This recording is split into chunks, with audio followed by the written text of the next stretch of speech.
بسم الله الرحمن الرحيم.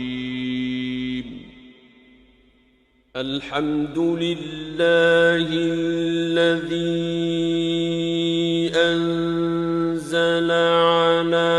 عبده الكتاب ولم يجعل له عوجا قيما لينذر بأسا شديدا من لدنه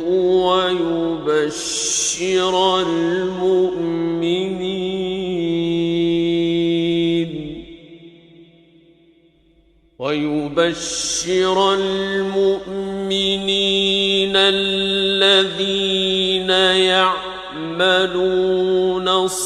الصالحات أن لهم أجرا حسنا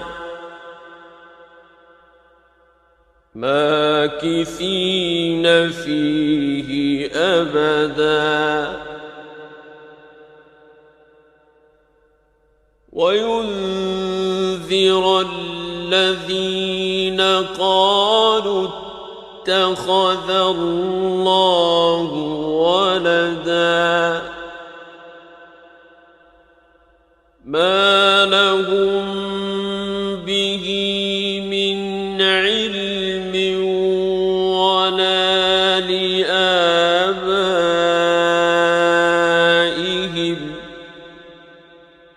كبرت كلمة تخرج من أفواههم إن يقولون إلا كذبا فلعلك باخع نفسك على آثارهم إن لم يؤمنوا بهذا الحديث أسفا إنا جعلنا ما على الأرض زينة لها لنبلوهم أيهم أحسن عملا وإنا لجاعلون ما عليها صعيدا جرزا أم حسبت أن أصحاب الكهف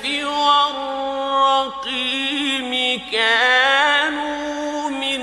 آياتنا عجبا إذ أوى الفتية إلى الكهف فقالوا ربنا آتنا من لدنك رحمة وهيئ لنا من أمرنا رشدا فضربنا على آذانهم في الكهف سنين عددا ثم بعثناهم لنعلم أي الحزبين أحصى لما لبثوا أمدا نحن نقص عليك نبأهم بالحق إنهم فتية آمنوا بربهم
الكهف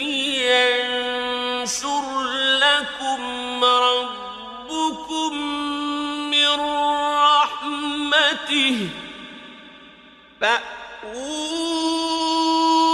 إلى الكهف ينشر لكم ربكم من رحمته ويهيئ لكم من أمركم مرفقا وترى الشمس إذا طلعت تزاور عن كهفهم ذات اليمين وإذا غربت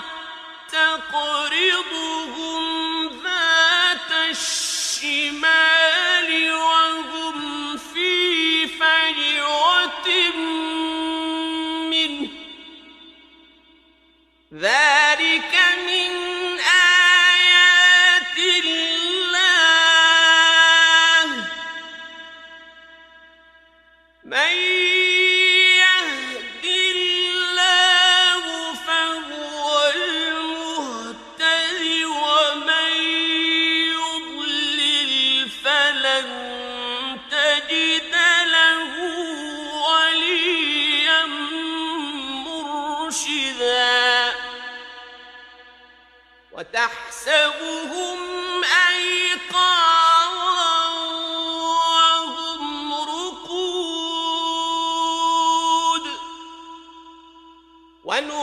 ونقلبهم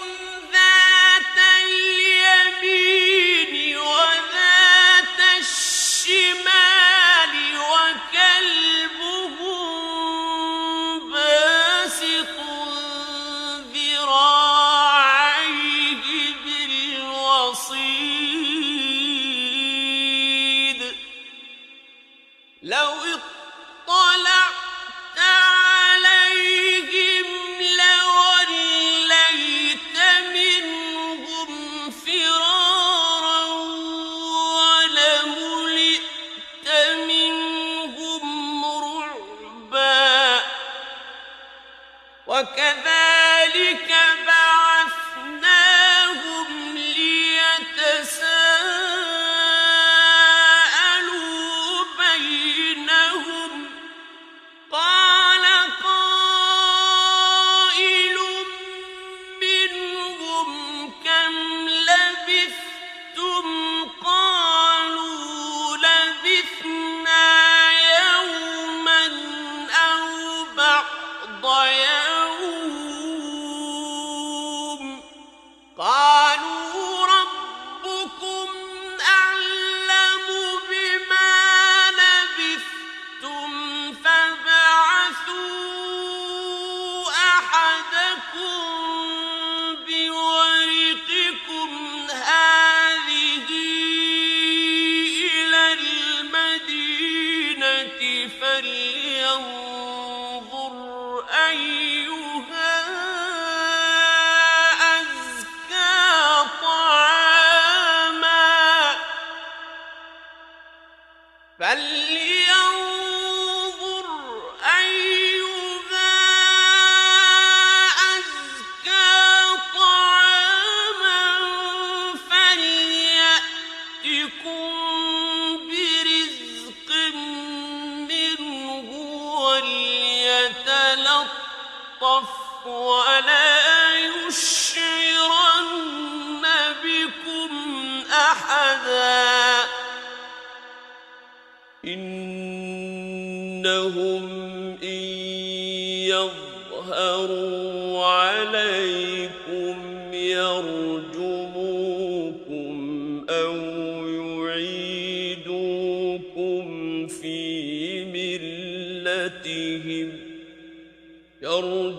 يرجموكم أو يعيدوكم في ملتهم ولن تفلحوا إذا أبدا وكذلك أعثرنا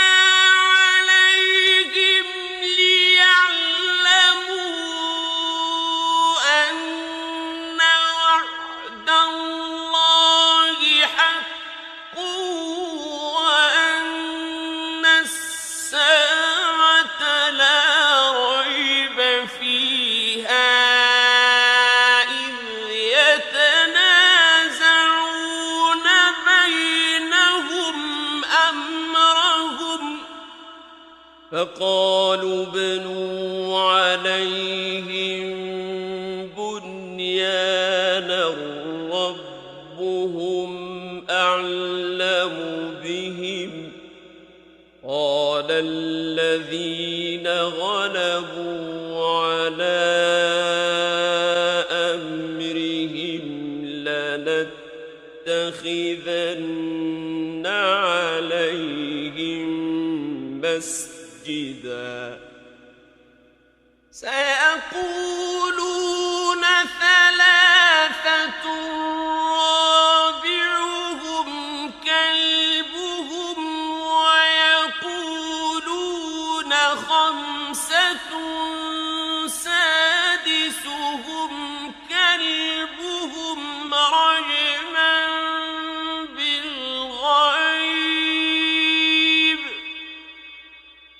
رجما بالغيب ويقولون سبعة وثامنهم كلبهم قل ربي أعلم بعدتهم ما يعلمهم إلا قليل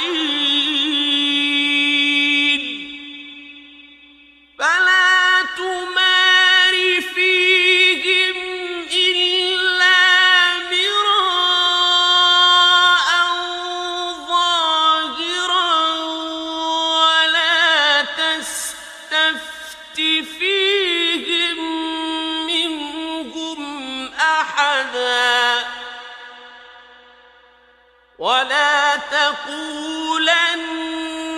لشيء إني فاعل ذلك غدا إلا أن يشاء الله واذكر ربك إذا نسيت وقل عسى أن يهديني ربي لأقرب من هذا رشدا ولبثوا في كهفهم 300 سنين وازدادوا 9 قل الله أعلم بما لبثوا له غيب السماوات والأرض أبصر به وأسمع ما لهم من دونه من ولي ولا يشرك في حكمه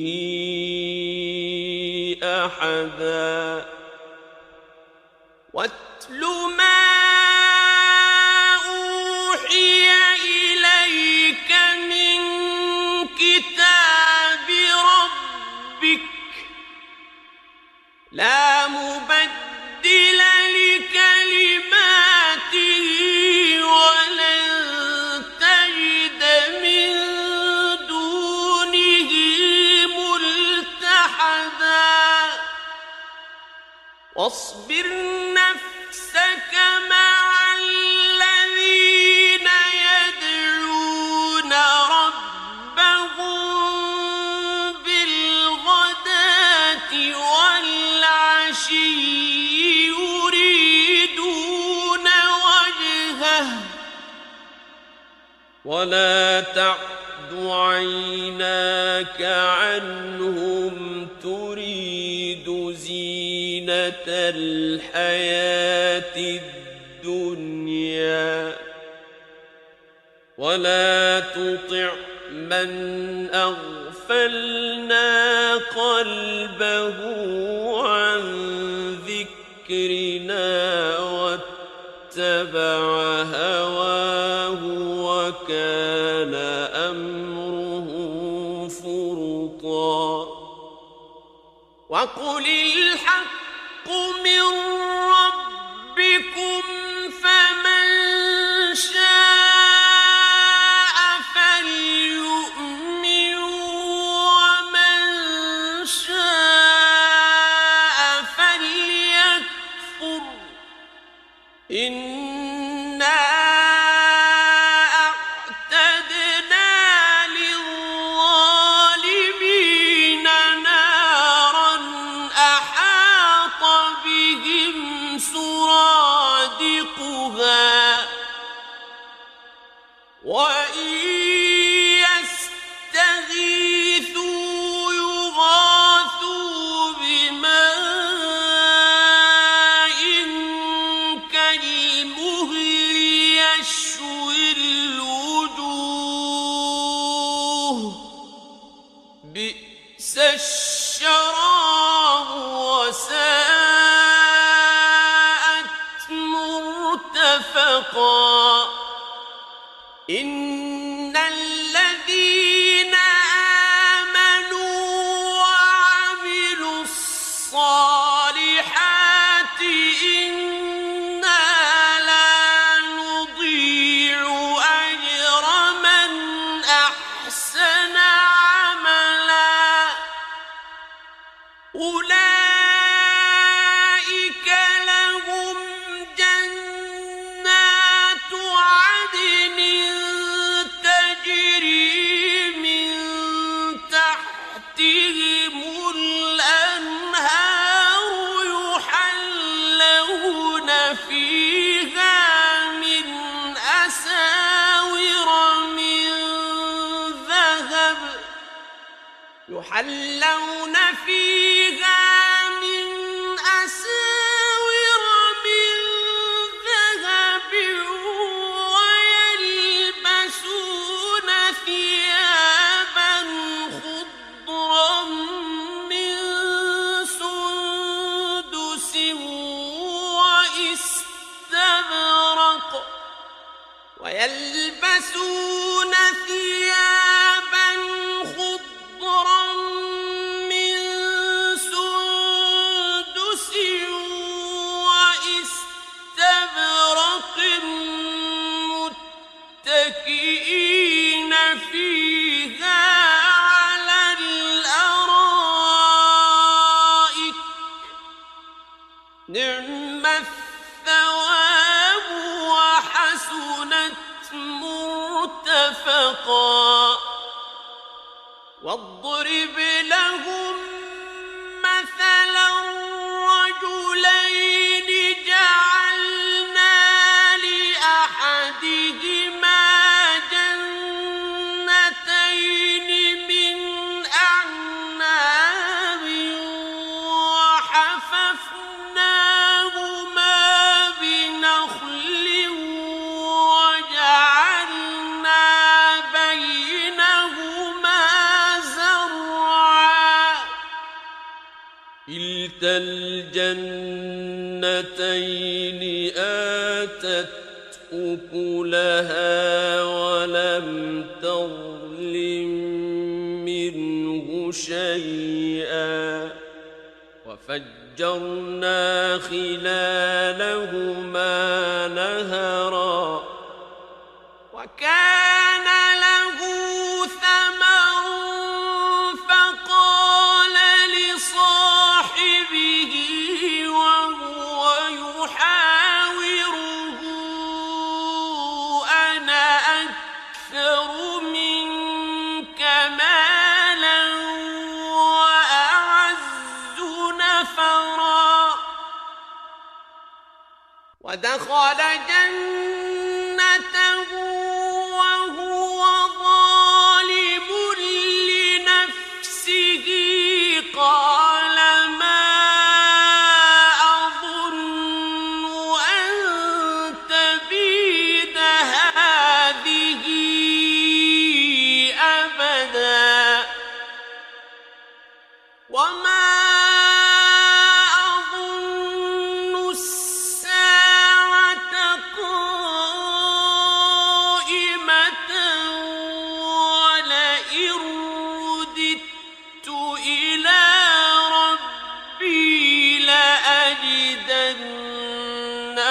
خيرا منها منقلبا قال له صاحبه وهو يحاوره أكفرت بالذي خلقك من تراب ثم من نطفة ثم سواك رجلا لكن هو الله ربي ولا أشرك بربي أحدا ولولا إذ دخلت جنتك قلت ما شاء الله لا قوة إلا بالله إن ترني أنا أقل منك مالا وولدا فعسى ربي أن يؤتيني خيرا من جنتك ويرسل عليها حسبانا من السماء فتصبح صعيدا زلقا أو يصبح ماؤها غورا فلن تستطيع له طلبا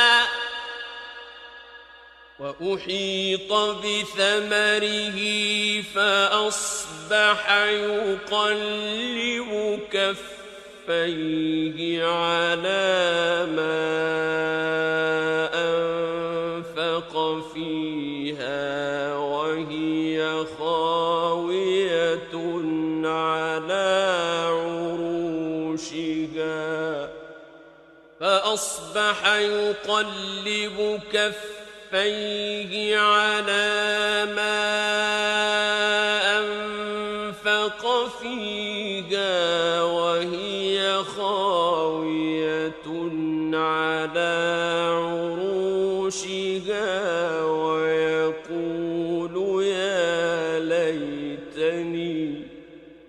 ويقول يا ليتني لم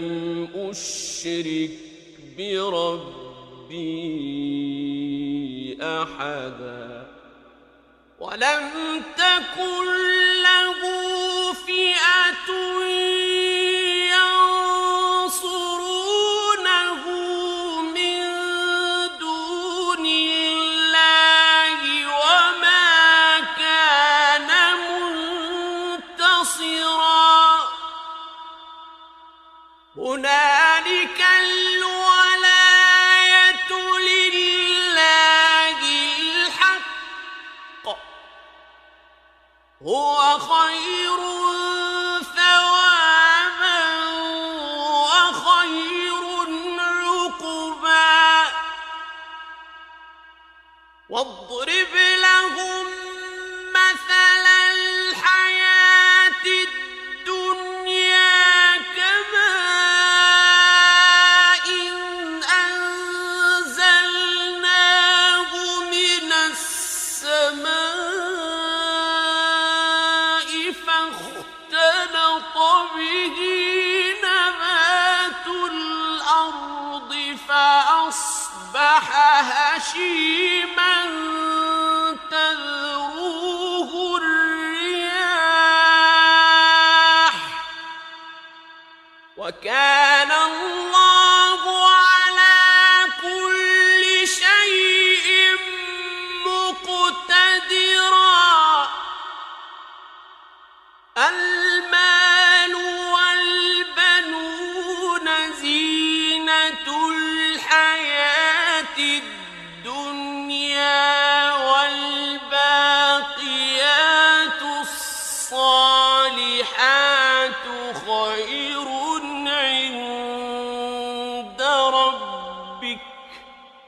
والباقيات الصالحات خير عند ربك ثوابا وخير أملا ويوم نسير الجبال وترى الأرض بارزة وحشرناهم فلم نغادر منهم أحدا وعرضوا على ربك صفا لقد جئتمونا كما خلقناكم أول مرة بل زعمتم أن لن نجعل لكم موعدا ووضع الكتاب فترى المجرمين مشفقين مما فيه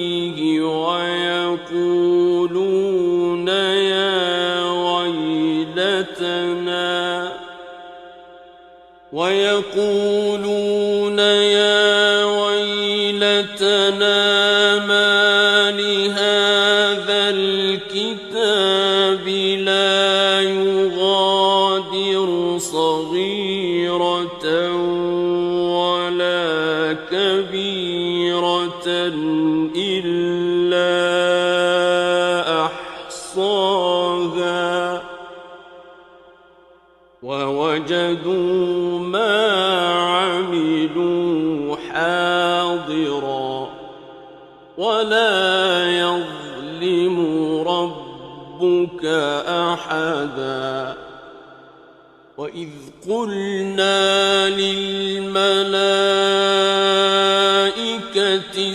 اسجدوا لآدم فسجدوا إلا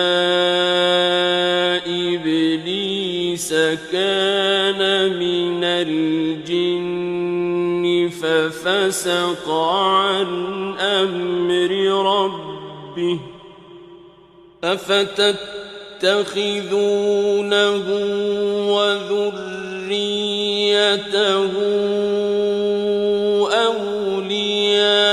أولياء من دوني وهم لكم عدو بئس للظالمين بدلا ما أشهدتهم خلق السماوات والأرض ولا خلق أنفسهم وما كنت متخذ المضلين عضدا ويوم يقول نادوا شركائي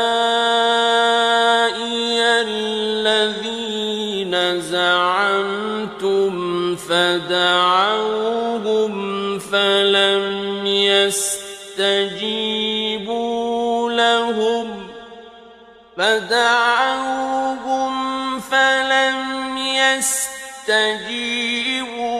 لهم وجعلنا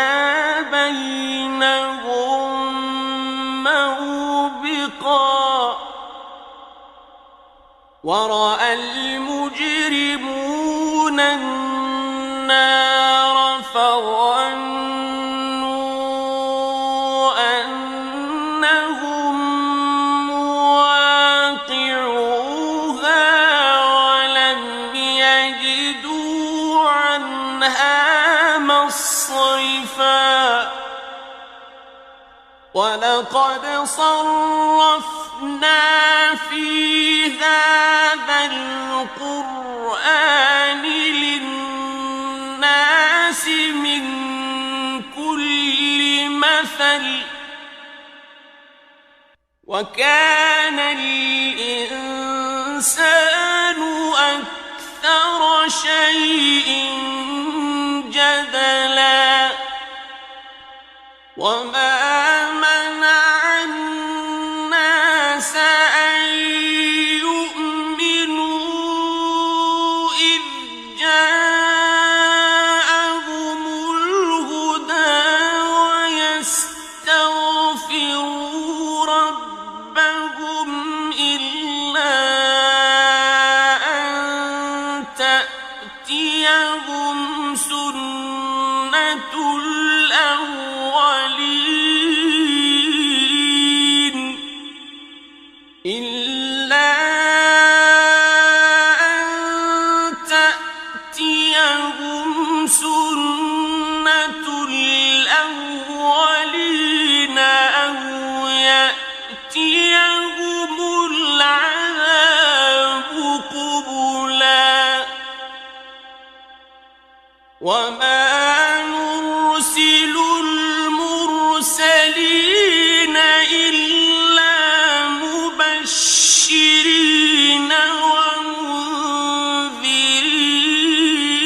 ومنذرين ويجادل الذين كفروا بالباطل ليدحضوا به الحق واتخذوا آياتي وما أنذروا هزوا ومن أظلم ممن ذكر بآيات ربه فأعرض عنها ونسي ما قدمت يداه إنا جعلنا على قلوبهم أكنة أن يفقهوه وفي آذانهم وقرا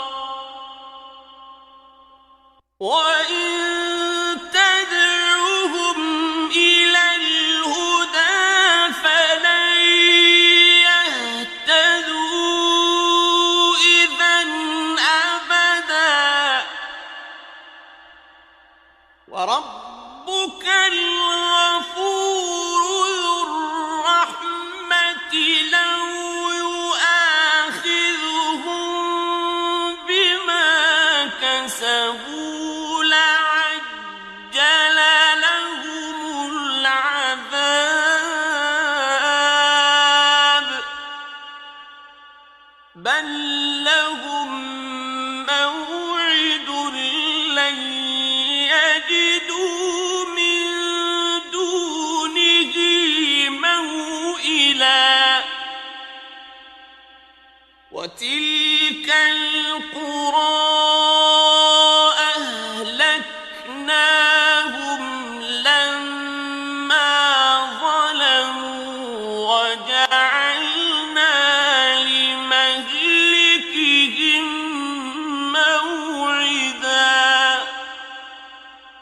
وإذ قال موسى لفتاه لا أبرح حتى أبلغ مجمع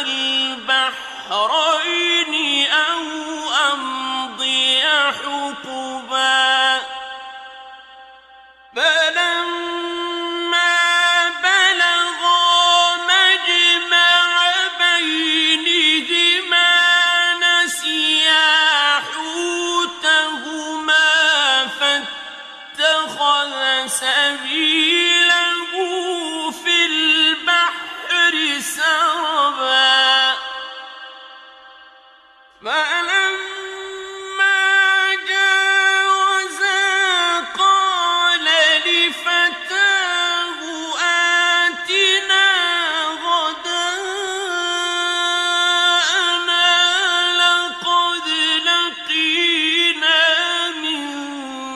سفرنا هذا نصبا قال أرأيت إذ أوينا إلى الصخرة فإني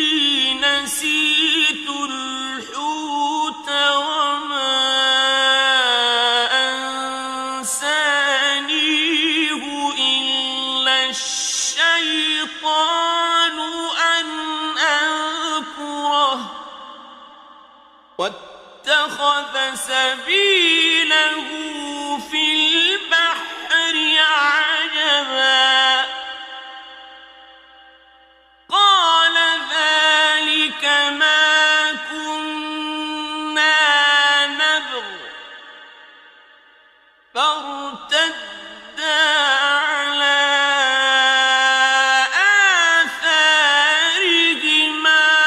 قصصا فوجدا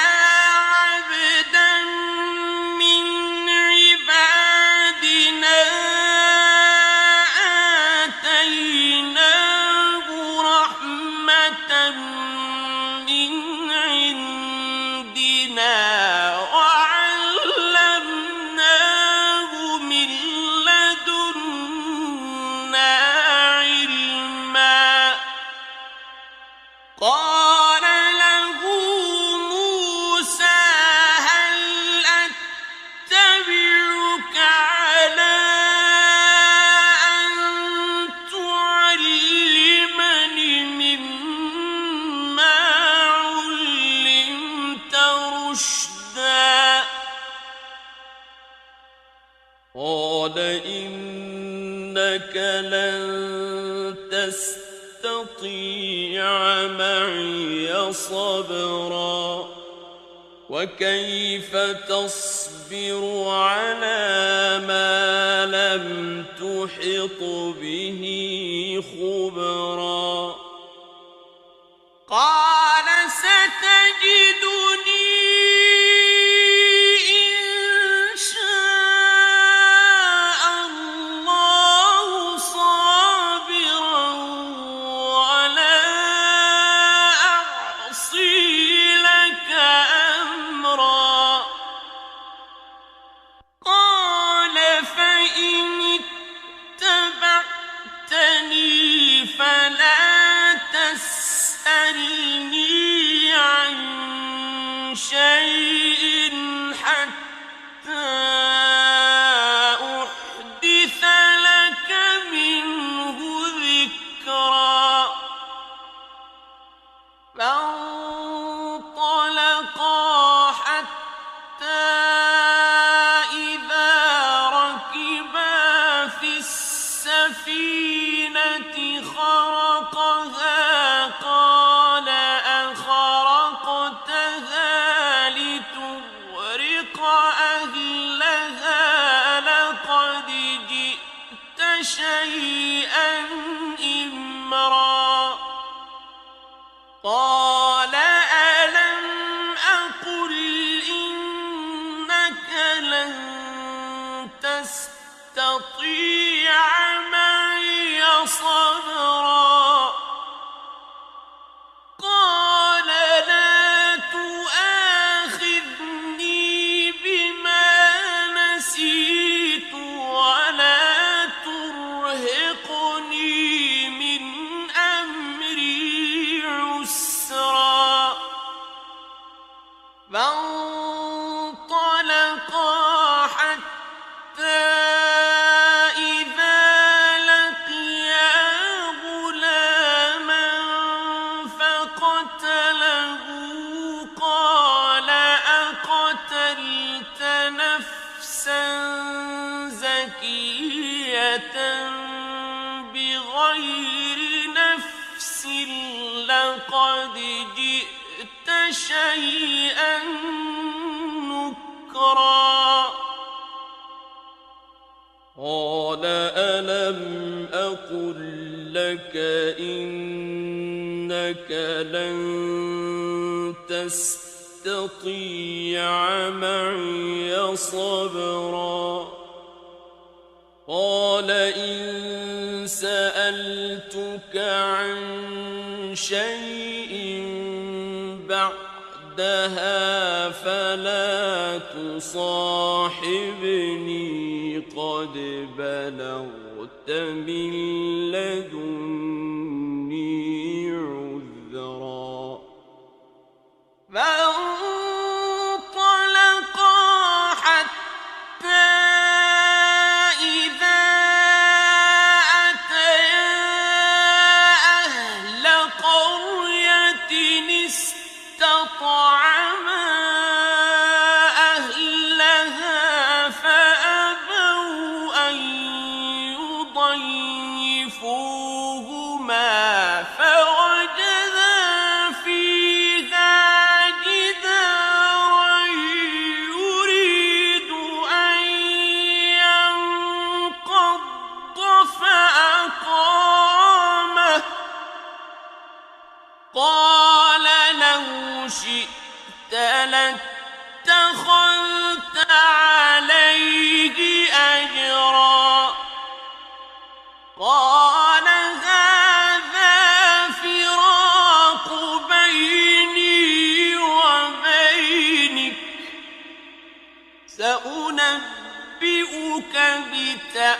بتأويل ما لم تستطع عليه صبرا أما السفينة فكانت لمساكين يعملون في البحر فأردت أن أعيبها وكان وراءهم ملك يأخذ كل سفينة غصبا وأما الغلام فكان أبواه مؤمنين فخشينا أن يرهقهما طغيانا وكفرا فأردنا أن يبدلهما ربهما خيرا منه زكاة وأقرب رحما وأما الجدار فكان لغلامين يتيمين في المدينة وكان تحته كنز لهما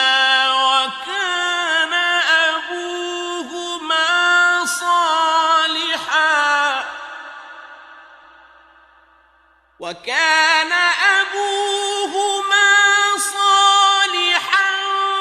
فأراد ربك أن يبلغا أشدهما ويستخرجا كنزهما رحمة من ربك وما فعلته عن أمري ذلك تأويل ما لم تستطع عليه صبرا ويسألونك عن ذي القرنين قل سأتلو عليكم منه ذكرا إنا مكنا له في وآتيناه من كل شيء سببا فأتبع سببا حتى إذا بلغ مغرب الشمس وجدها تغرب في عين حمئة ووجد عندها قوما قلنا يا ذا القرنين إما أن تعذب وإما أن تتخذ فيهم حسنا قال أما من ظلم فسوف نعذبه ثم يرد إلى ربه فيعذبه عذابا نكرا وأما من آمن وعمل صالحا فله جزاء الحسنى وسنقول له من أمرنا يسرا ثم أتبع سببا حتى إذا بلغ مطلع الشمس وجدها تطلع على قوم لم نجعل لهم من دونها سترا كذلك وقد أحطنا بما لديه خبرا ثم أتبع سببا حتى إذا بلغ بين السدين وجد من دونهما قوما لا يكادون يفقهون قولا قالوا يا ذا القرنين إن يأجوج ومأجوج مفسدون في الأرض فهل نجعل لك خرجا على أن تجعل بيننا وبينهم سدا قال ما مكني فيه ربي خير فأعينوني بقوة أجعل بينكم وبينهم ردما آتوني زبر الحديد حتى إذا ساوى بين الصدفين قال انفخوا حتى إذا ساوى بين الصدفين قال انفخوا حتى إذا جعله نارا قال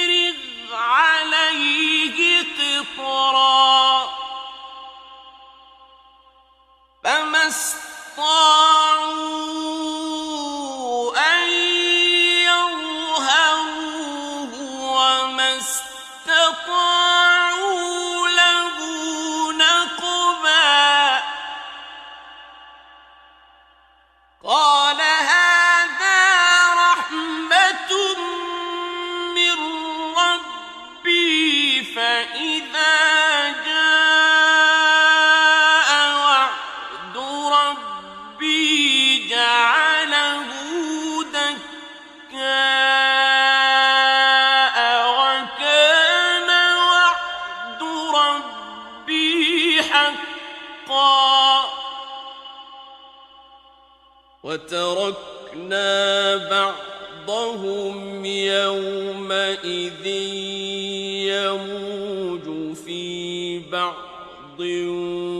ونفخ في الصور فجمعناهم جمعا وعرضنا جهنم يومئذ للكافرين عرضا الذين كانت أعينهم في غطاء عن ذكري وكانوا لا يستطيعون سمعا أفحسب الذين كفروا أن يتخذوا عبادي من دوني أولياء إنا أعتدنا جهنم للكافرين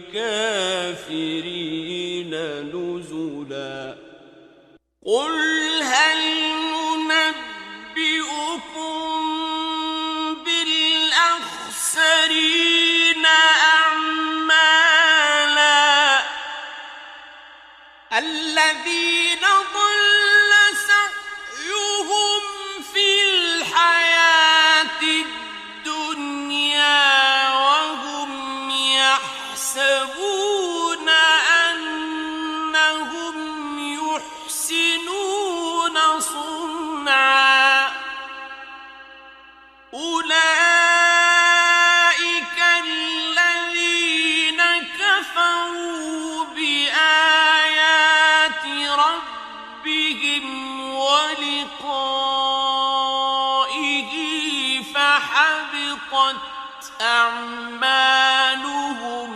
فلا نقيم لهم يوم القيامة وزنا ذلك جزاؤهم جهنم بما كفروا واتخذوا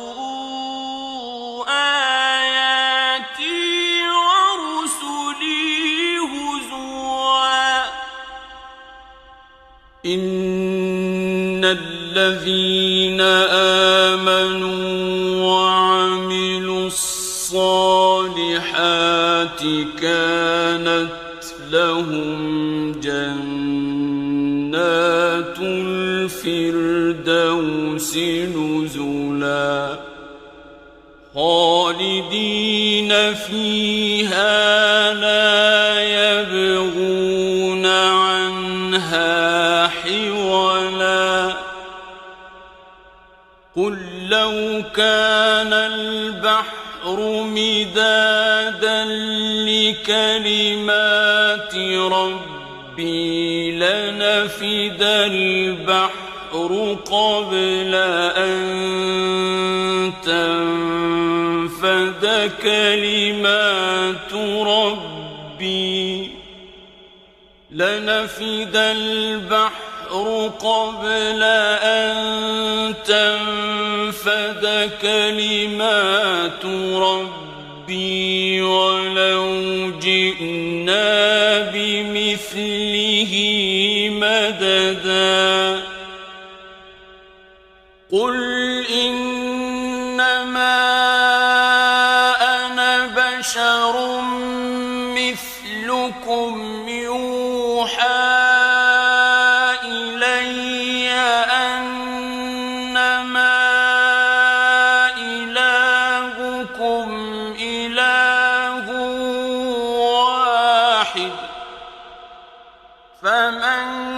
كان يرجو لقاء ربه فليعمل عملا صالحا يشرك بعبادة ربه أحدا.